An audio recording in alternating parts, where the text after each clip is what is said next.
할렐루야. 오늘은 시편 51편의 말씀을 통해 하나님께서 구하시는 제사라는 제목으로 하나님의 말씀 증거하도록 하겠습니다. 지난주에 우리가 함께 나눴던 시편 50편에서 하나님께서 구하시는 제사는 어떤 제사입니까? 감사로 드리는 제사였습니다. 하나님은 전능하신 능력으로 세상을 창조하시고 다스리시며 온 세상 가운데 유일하신 하나님이라고 했습니다. 산림의 짐승과 산의 가축이 다 하나님의 것이고 들의 짐승도 하나님의 것이며 산의 모든 새들이 다 하나님의 것입니다. 하나님은 모든 것에 부족함이 없는 하나님이세요. 심지어 원하신다면 필요한 모든 것을 얼마든지 더 만들어내실 수 있는 하나님이세요.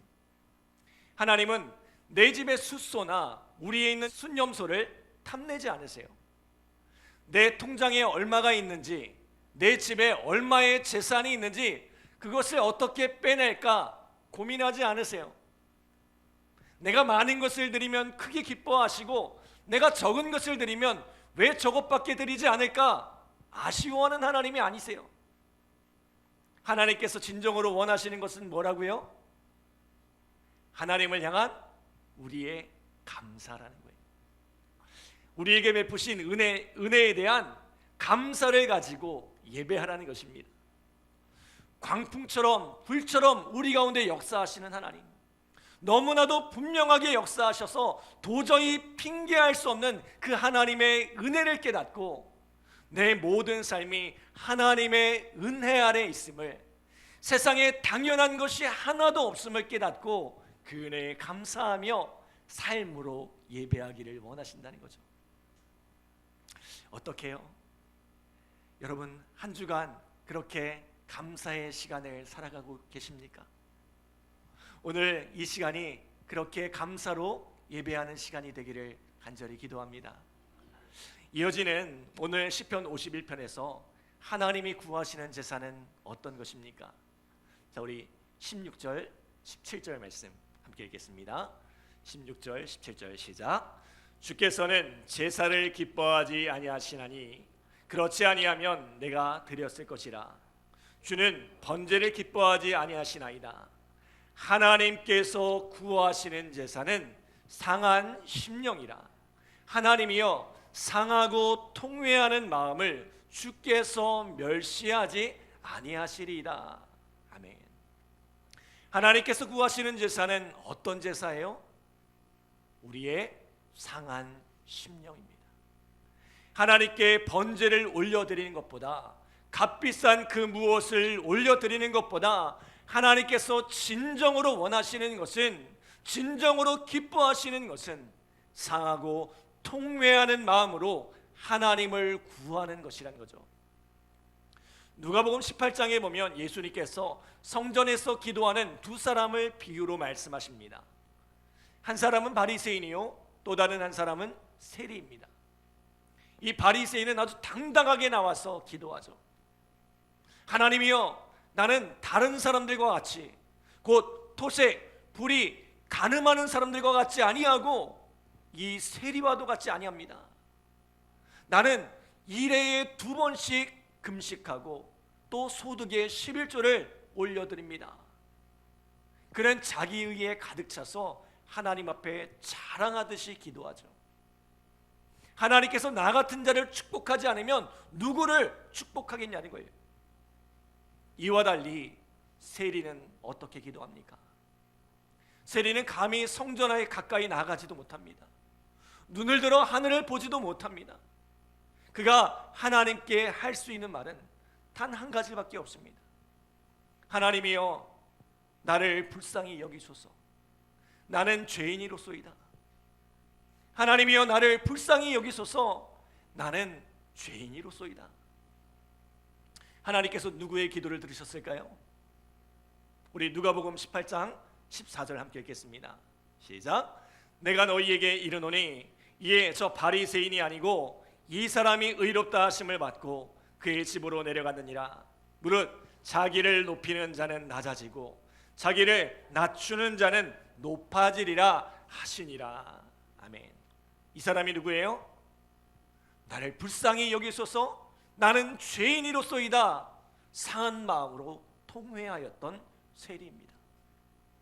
여러분, 예배의 자리는 목에 힘주러 나오는 자리가 아니에요. 내 의를 자랑하러 나오는 자리가 아닙니다. 세상에서 내 힘으로 살아보겠다고 발버둥쳐 봤지만 내가 할 수 있는 것이 아무것도 없음을 깨닫고 더 이상 내가 의지할 것이 아무것도 없음을 깨닫고 나를 불쌍히 여기소서 손들고 나오는 것이 바로 이 예배의 자리입니다. 우리 함께 찬양할까요? 천부여 의지옵소서.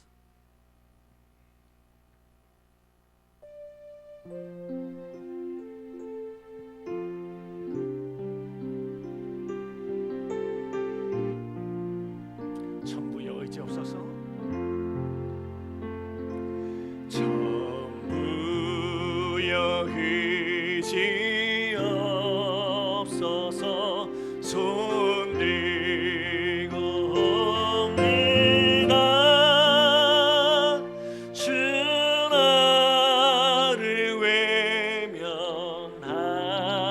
외면하시면 나 어디 가리까.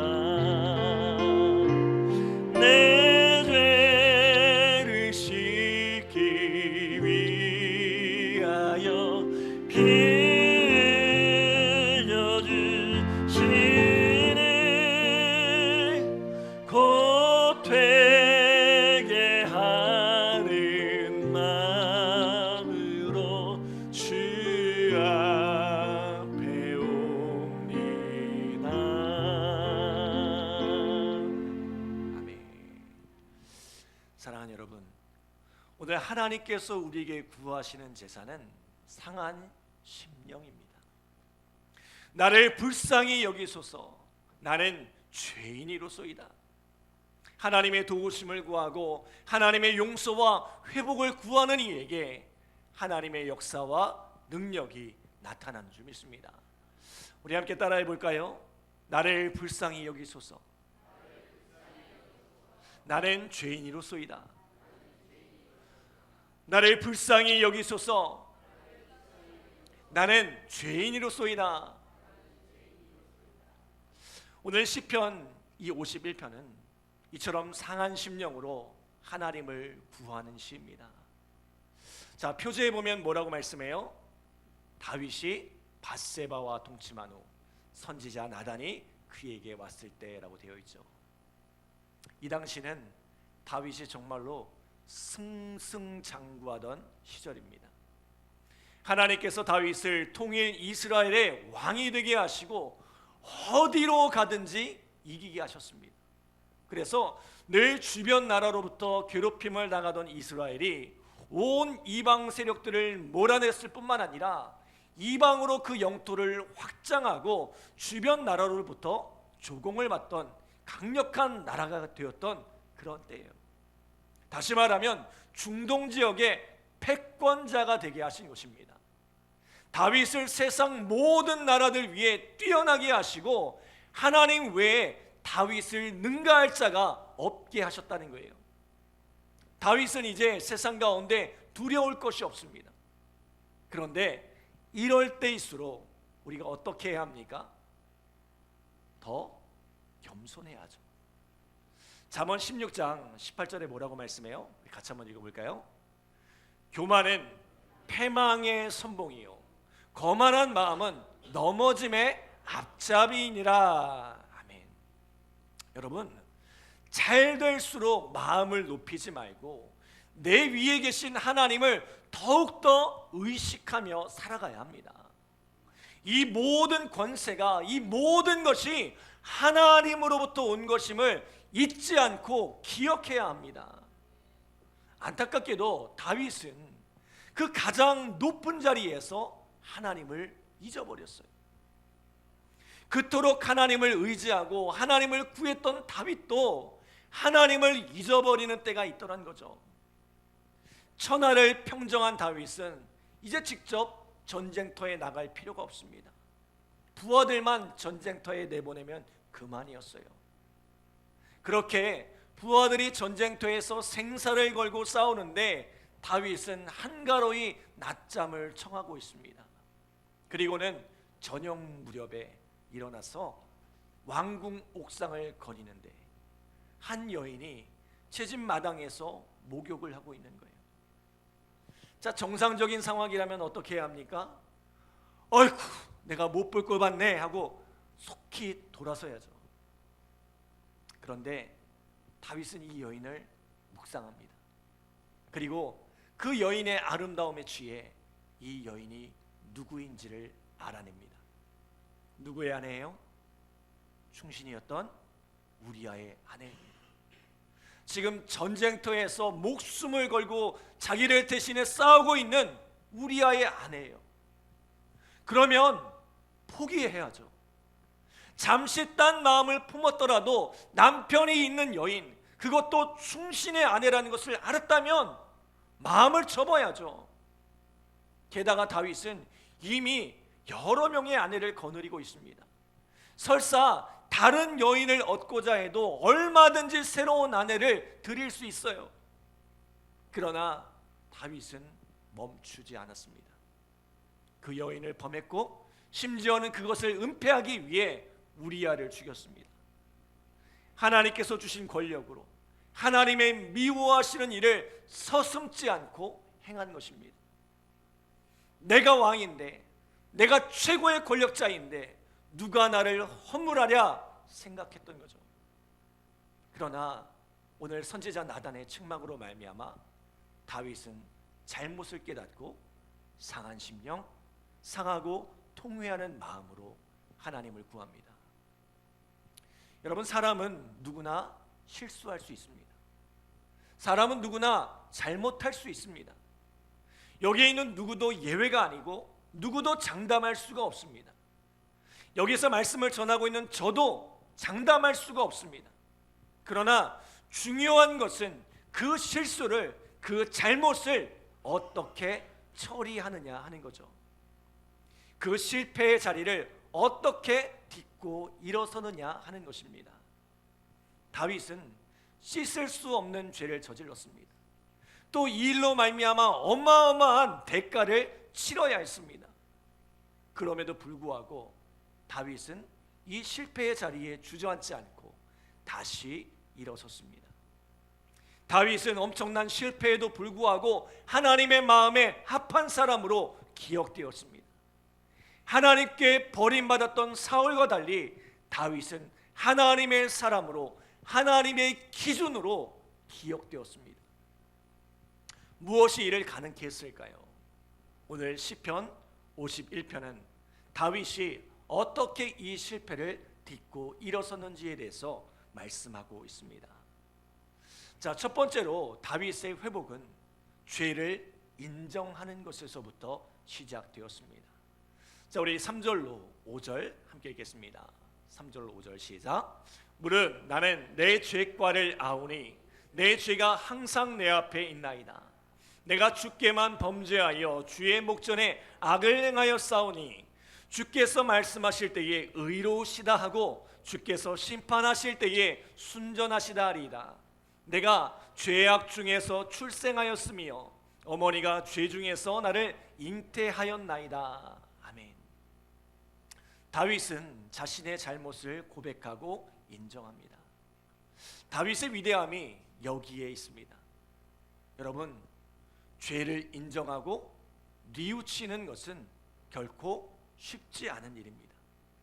특히 다윗과 같이 높은 위치에 있는 사람이 자신의 죄를 인정한다는 것은 결코 쉽지 않은 일이에요. 정치인들을 보면 서로 사과하라고 핏대를 세우고 싸우죠. 그러나 정작 자신이 사과해야 할 자리에서는 머리 숙여 사과하는 사람 찾아보기가 쉽지 않습니다. 오늘 다윗은 이들과는 비교도 할 수 없을 만큼 절대 권력을 가진 왕이었습니다. 힘으로는 맞설 수 있는 이가 하나도 없었습니다. 그러나 오늘 다윗은 왕의 채통을 벗어던지고 하나님께 엎드립니다. 마치 하나님의 언약궤가 예루살렘으로 들어올 때에 그가 하체가 드러나도록 힘을 다해 춤을 추었던 것처럼 그는 권력자로서 왕으로 하나님 앞에 서지 않았습니다. 그를 둘러싸고 있는 그 모든 것을 벗어던지고 지극히 작은 죄인으로 하나님께 용서를 구하는 허물 많은 죄인으로 나섰습니다. 그렇게 하나님 앞에 단독자로 섰을 때에 자신의 실체가 보이는 거예요. 세상 사람들은 다윗을 위대한 제왕으로, 전쟁의 영웅으로, 무엇보다 위대한 신앙인으로 추앙했습니다. 아마 다윗도 그런 세상 사람들의 칭송에 취해 있었을 거예요. 그러나 모든 껍데기를 벗어버리고 하나님 앞에 서니 나는 죄악 중에 출생한 인생, 죄 중에서 어머니가 잉태한 인생이란 거예요. 하나님 앞에 온갖 의로운 척을 다하면서 살아왔는데, 내가 대단하게 의로운 사람인 줄 알았는데 알고 보니 나는 죄 중에 잉태된 죄덩어리란 거죠. 어쩌다 보니 큰 실수를 저질러 죄인이 된 것이 아니라 나는 이미 죄인으로 태어났고 이 내 속에 있는 죄성 때문에 결국 죄를 지을 수밖에 없는 문명이었다는 거죠. 이것이 세상에서 의인이라 칭송받던 다윗의 실체란 것입니다. 그런데 여러분, 다윗만 그럴까요? 하나님의 의로운 빛 가운데로, 그 거룩한 빛 가운데로 나가면 우리 모든 인생의 실체가 드러나게 되어 있는데, 그 실체가 무엇입니까? 죄 중에 잉태한 죄인이란 거죠. 로마서 7장 22절로 24절에 보면 사도 바울이 이런 고백을 합니다. 우리 같이 읽겠습니다. 내 속사람으로는 하나님의 법을 즐거워하되 내 지체 속에서 한 다른 법이 내 마음의 법과 싸워 내 지체 속에 있는 죄의 법으로 나를 사로잡는 것을 보는도다. 오라, 나는 곤고한 사람이로다. 이 사망의 몸에서 누가 나를 건져내랴. 자, 이 몸이 어떤 몸이라고요? 우리를 끊임없이 죄에 사로잡히게 만드는 사망의 몸이라는 거예요. 우리가 죄를 지어서 죄인이 된 것이 아니라 죄인으로 태어나서 이 죄를 짓고 살아간다는 거예요. 오늘 다윗은 이것을 깨달았습니다. 나는 하나님 앞에 의로운 사람인 줄 알았는데 나도 세상 사람들과 하나 다를 것 없는 죄인이구나. 심지어 죄인의 손에 이 어마어마한 권세가 쥐워지니 남들이 감히 행할 수도 없는 죄를 서슴지 않고 저지르는구나 깨닫게 된 것입니다. 죄는 인정하는 것에서부터 시작하는 거예요. 죄를 인정해야 고칠 수 있습니다. 그러므로 요한일서 1장 9절로 10절에 보면 이렇게 말씀합니다. 우리 같이 읽겠습니다. 만일 우리가 우리 죄를 자백하면 그는 미쁘시고 의로우사 우리 죄를 사하시며 우리를 모든 불의에서 깨끗하게 하실 것이요 만일 우리가 범죄하지 아니하였다 하면 하나님을 거짓말하는 이로 만드는 것이니 또한 그의 말씀이 우리 속에 있지 아니하니라. 아멘. 우리가 나는 아닌 척, 나는 의로운 척 뻔뻔하게 있으면 하나님을 거짓말쟁이로 만든다는 거예요. 그러나 우리가 우리 죄를 자백하면, 죄를 인정하고 고백하면 하나님께서 우리를 그 모든 불의에서 깨끗하게 하신다는 거죠. 우리 따라합시다. 나는 죄인입니다. 나를 불쌍히 여기소서. 나는 죄인입니다. 나를 불쌍히 여기소서. 참된 회복은 여기에서 시작되는 것입니다. 내가 죄인임을 깨닫고 내가 죄인됨을 인정할 때에, 고백할 때에 거기서 하나님의 치유가 시작되는 것입니다. 나는 아무런 문제가 없다고, 나는 의로운 사람이라고 고개를 빳빳이 들고 있으면 그 사람에게는 아무런 변화가 일어나지 않습니다. 사랑하는 여러분, 오늘 하나님 앞에 나의 죄를 고백하고 나의 죄인됨을 고백하며 나아갈 때에 하나님의 치유와 회복을 경험하는 우리 믿음의 성도들 되시기를 간절히 기도합니다. 두 번째로 이 죄의 문제는 내 힘으로 해결되지 않음을 알아야 합니다. 자, 우리 7절로 9절 말씀 함께 읽겠습니다. 7절로 9절 시작. 우슬초로 나를 정결케 하소서. 내가 정하리이다. 나의 죄를 씻어주소서. 내가 눈보다 희리이다. 내가 즐겁고 기쁜 소리를 들려주사 꺾으신 뼈들도 즐거워하게 하소서. 주의 얼굴을 내 죄에서 돌이키시고 내 모든 죄악을 지워주소서. 아멘. 여러분, 이 죄의 문제는 의지의 문제가 아닙니다. 나는 의롭게 살 거야, 나는 죄짓지 않고 살 거야 다짐하고 결단해서 되는 문제가 아니란 거죠. 눈물 콧물 다 쏟으면서 참회할지라도 여지없이 죄 앞에 무너지는 것이 인간의 본성이라는 것입니다. 때문에 앞서 사도 바울도 뭐라고 이야기했어요? 내 속사람으로는 하나님의 법을 따르고자 하는데 내 속에서 다른 법이, 이 죄의 법이 자꾸만 나를 사로잡는다는 거예요. 내 의지가 부족해서 넘어지는 게 아니에요.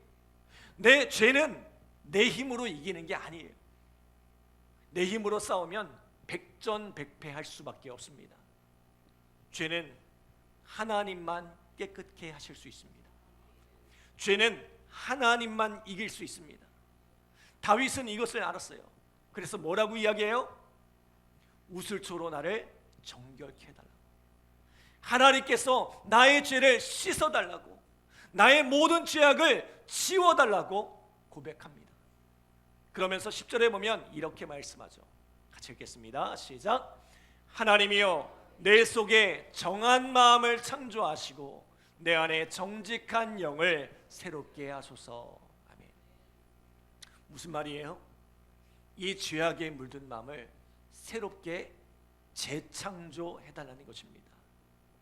정직한 영, 성령으로 거듭나게 해달라는 것입니다. 성령으로 온전히 거듭나지 않고는 여전히 죄 가운데 살아가며 죄악의 낙을 누리며 살아갈 수밖에 없다는 거죠. 여전히 세상이 너무나 좋고 세상의 정욕을 쫓아 세상의 만족을 누리는데 우리의 마음을 쏟아부으며 살아갈 수밖에 없다는 것입니다. 오늘날 교회의 위기가 뭘까요? 교회도 많고 교회에 다니는 성도들도 많이 있습니다. 그런데 성령으로 거듭나지 않은 그리스도인들이 교회를 가득 메우고 있다는 것입니다.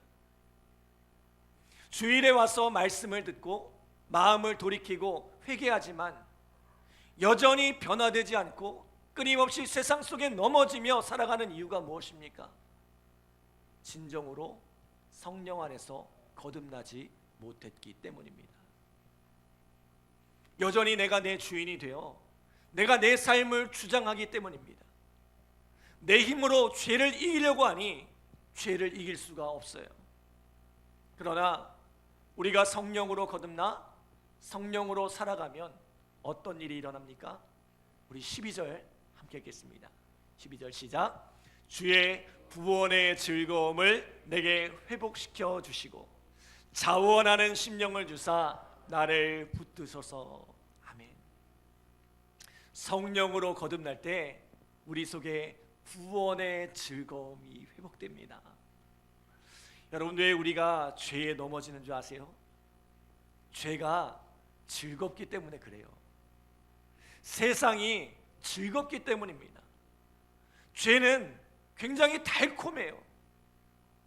여러분, 죄 짓는 게 너무 힘든 일이고 죄 짓는 게 고통스러우면 죄를 이기는 것이 쉬울 텐데 죄는 항상 보암직하고 먹음직하고 지혜롭게 할 만큼 탐스럽게 우리에게 찾아옵니다.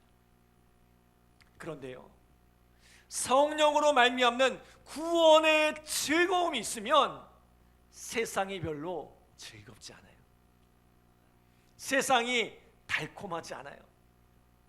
하나님의 말씀이 꿀보다도 달고 이 구원의 기쁨이 세상의 그 어떤 기쁨보다 크기 때문입니다.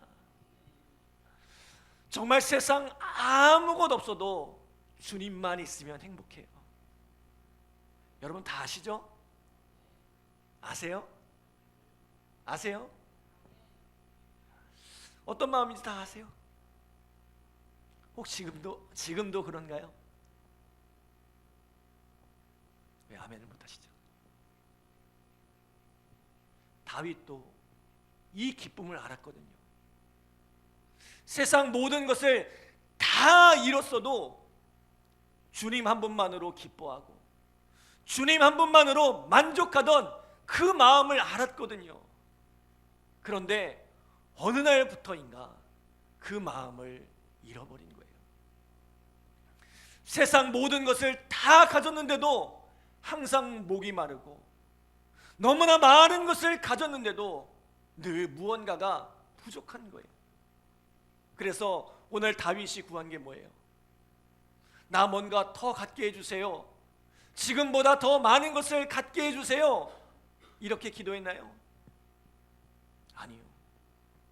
주님으로 말미암는 이 구원의 감격을 회복하셔서 죄는 쳐다도 보지 않게 해달라고, 오직 주의 성령으로 충만하게 해달라고 간구하고 있는 거예요.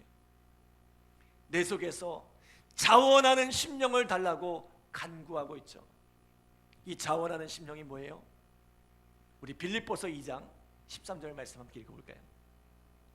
너희 안에 행하시는 이는 하나님이시니 자기 기쁘신 뜻을 위하여 너희에게 소원을 두고 행하게 하시나니. 아멘.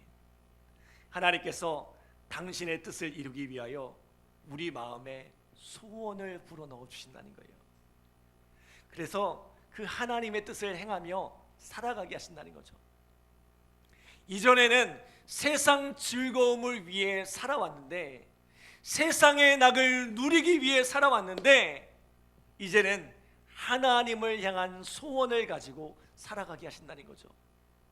주님을 기쁘시게 하기 위하여, 주님의 영광을 위하여 주님의 일을 꿈꾸며 살아가게 하신다는 거예요.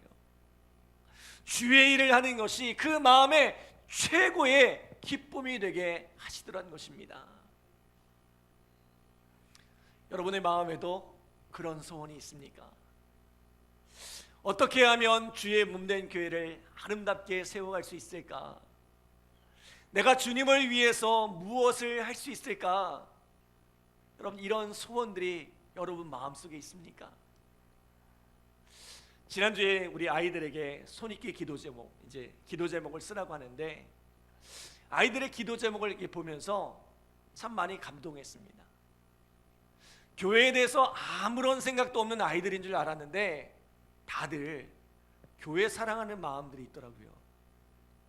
다들 우리 교회가 잘 되기를 바라는 그런 마음들이 있더라고요. 저도 학생 시절에 교회를 사랑하는 마음이 대단했습니다. 할 수 있는 게 많지 않았던 시절이지만 늘상 교회를 오가며 뭐라도 교회에 유익이 되고 싶어서 애쓰고 땀을 흘렸던 기억들이 많이 있습니다. 정말 많은 시간을 교회에 쏟아부으면서도 힘든 줄도 모르고 아까운 줄도 몰랐던 것 같아요. 제 속에 자원하는 심령이 있어서 그렇게 섬기는 것이 행복했던 것 같아요. 여러분들에게도 다 그런 기억이 있었으리라 생각됩니다. 저는 오늘 우리 안에 이 구원의 기쁨, 이 자원하는 심령이 회복되기를 소원합니다. 성령 안에서 거듭남으로 이 모든 죄를 이기고 성령으로 말미암는 이 구원의 즐거움과 자원하는 심령을 회복하는 우리 믿음의 성도들이 되시기를 간절히 기도합니다. 세상에 아무것 없이도 주님 한 분만 있으면 그 주님만으로 만족하고 그 구원의 기쁨이 얼마나 큰지 세상이 눈에 들어오지 않던 시절, 자원하는 심령이 내 속에 가득하여 하루 종일 교회에 머물며 주님을 섬겨도 시간이 가는 줄 모르고 힘이 드는 줄 모르고 섬겼던 그 기쁨이 우리 속에 회복되기를 소원합니다. 오늘 우리 속에 주님을 향한 상한 심령, 그 주님을 구하고 이 회복의 은혜를 구하는 이 시간이 되기를 간절히 기도합니다.